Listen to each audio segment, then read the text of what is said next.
Okay, so another normal distribution question here. The weights of bags of popcorn are normally distributed with mean 200, and 60% of all the bags weigh between 190 and 210. So first of all, write down the median weight of the bags of popcorn. So the median is in the centre, just like the mean is. Okay, that's the whole setup of your normal distribution, is that it's symmetrical. So your mean is in the centre, but also the median is also in the centre. So our median was also 200 grams. Okay, the next question we have to do for part B is to figure out the standard deviation from this fact about 60% of all the bags weigh between 190 and 210. Okay, so this is obviously going to be a bit more tricky to do. So we've got 200 in the centre. 60% of all the bags weigh between 190 and 210. There's nice and symmetrical for us. So if 60% are in this central section, then there's 40% either side, split into two. So this is 20% here and 20% over here. Okay, so we know our bags of popcorn are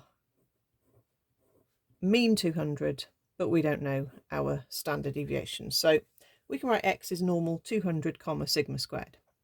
To work out the sigma, what we have to do is find the z value of one of these two x values here at 190 or 210.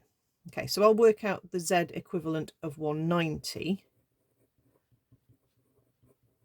or I could easily just do 210 as well, but I'll choose 190. So that's going to be the bottom 20% of the z distribution, which remember is normal, with a mean of 0 and a standard deviation of 1. So to find that value, we're going to work out the inverse normal. Okay, and we can do that on our calculator. So we go into menu 7, inverse normal, and I just need to put in the area which is to the left of the line, so I'll put 0.2. And it's already got the standard normal in there. So that gives me a z value of negative 0.8416, or as many decimal places as you want. Then we use z equals x minus mu over sigma.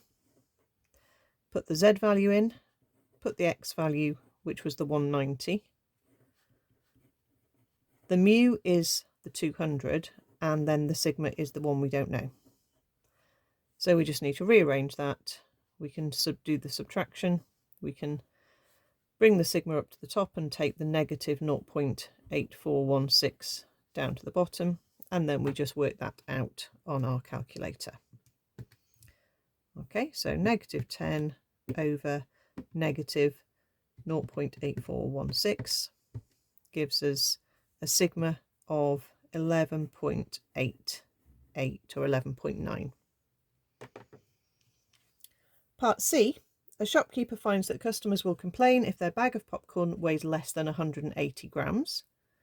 So we need to find the probability of a complaint. So we just need to find the probability that we're less than 180. So that little section there. So now we know our sigma is 11.88. We can use that in our calculation, and we can just do it straight off the calculator. To find the probability that x is less than 180, we're just going to use NCD, and we want to put in just something a long way down. I normally just put a big negative number, and then the upper is the area, the top bit of the area, which finishes at 180. Okay, make sure you put your sigma and your mu in for your calculator in the correct places, and then just work out. So we've got 0.04613, so basically about 4.6% chance of a complaint.